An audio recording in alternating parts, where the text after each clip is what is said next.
K-Popper Story. Jangan lupa klik like, share, dan subscribe. Di malam yang dingin menusuk tulang, gadis 19 tahun bernama Risa berbaring di ranjang kamarnya. Pencahayaan yang minim menjadikan suasana sangat tenang dan nyaman. Ia mengambil posisi terlentang sambil memejamkan mata.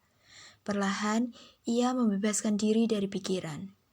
Tubuhnya mulai merasakan gelombang getaran, pertanda ruhnya akan segera keluar. Kemudian ia bangkit dan berbalik ke belakang. Ia melihat tubuhnya yang sedang berbaring. Ya, proyeksi astral yang ia kerjakan telah berhasil. Wah, ini keren banget. Reaksinya sambil menepuk-nepuk pipi dan bagian tubuh lainnya. Tanpa ia sadari, kegirangannya membuat makhluk halus yang berada di sekelilingnya memperhatikan. Di antara mereka, ada sosok pria dengan wajah retak merayap di atap.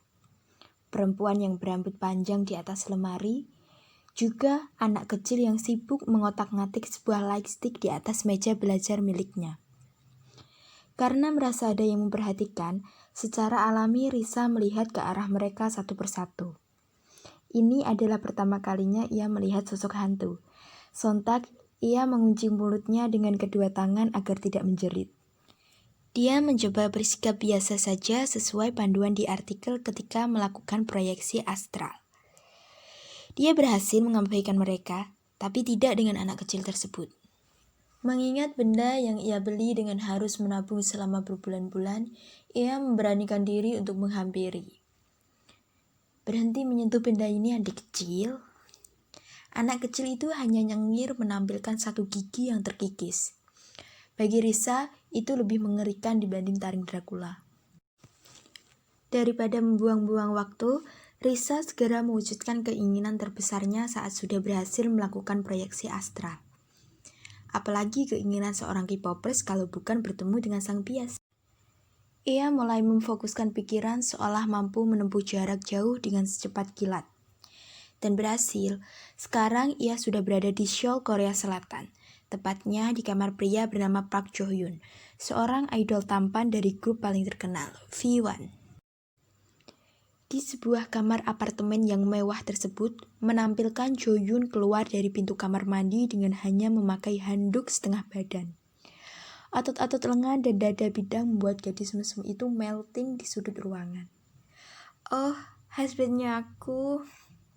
Menggigit bibir bawah. Tidak, aku adalah arwah yang tahu sopan santun. Menutup mata saat melihat Jo Hyun akan melepas handuknya.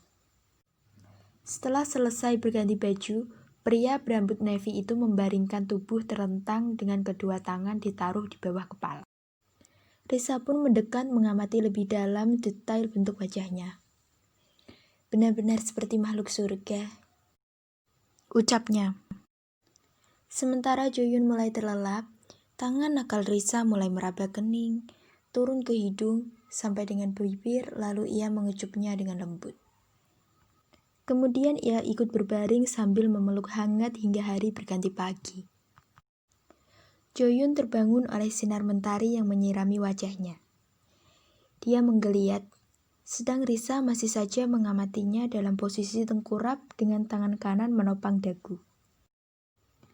Orang ganteng kalau bangun tidur nggak ada bekas iler ya? Risa mengikuti Jo Hyun yang beranjak dari tempat tidur menuju meja makan. Lagi-lagi tanpa berkedip ia menatap Jo Hyun mengunyah sandwich dan meneguk segelas susu putih. Selesai sarapan, Jo Hyun bersiap-siap akan berangkat menuju kantor agensi untuk berlatih. Sambil menunggu itu, dengan santainya Risa sudah duduk di dalam mobil yang akan dipakai Jo Hyun. Mereka pun mengendarai mobil berdua. 100% adalah persentase tingkat kebahagiaan Risa saat ini. Bagaimana tidak, hari ini ia melihat seluruh ke-6 member V1 secara langsung. Dia juga menyaksikan mereka berlatih membawakan album terbaru untuk comeback bulan depan. Risa terlihat sangat menikmati dan asik mengikuti dance mereka. Lagunya enak banget, aku benar-benar ingin merekam ini dan memamerkan pada Sasha. Beberapa jam kemudian, semua member tergeletak di lantai kelelahan. Nafasnya terengah-engah, disertai keringat bercucuran. Hal itu membuat Risa merasa kasihan. Di perjalanan pulang, Risa berkata, "Oh baby, kamu bekerja terlalu keras. Kasihan banget, gak ada yang ngasih semangat lagi. Andai sekarang kamu bisa melihat dan mendengarku, pasti..." Belum selesai ia bicara, tiba-tiba Jo-yun menghentikan mobilnya tepat di depan seorang perempuan yang menutup rapat wajahnya menggunakan masker dan topi. Tiba-tiba perempuan tersebut masuk membuat Risa harus bergeser tempat duduk. Risa langsung mengenali perempuan itu ketika ia membuka maskernya. Dia adalah Yerin dari girl band bernama Blue Sky. Mereka saling tersenyum lalu mengobrol. Jelas Risa tidak tahu apa yang mereka bicarakan. Tapi dia segera tahu apa hubungan mereka ketika ia melihat Jo-yun menggandeng tangan Yerin dengan mesra. Risa yang berada di tengah-tengah mereka merasa hatinya seperti dicabik-cabik. Dia memutuskan untuk pulang, tak ingin melihat scene lebih romantis yang akan semakin menghancurkan hatinya. Secepat perjalanan ia berangkat, secepat pula ia kembali. Secara otomatis, tubuh kasarnya menarik tubuh astralnya masuk ke dalam. Namun, ketika ia tersadar, dia seperti berada di ruangan sempit tanpa cahaya dan tanpa udara. Dia tak bisa bernafas hingga kembali hilang kesadaran.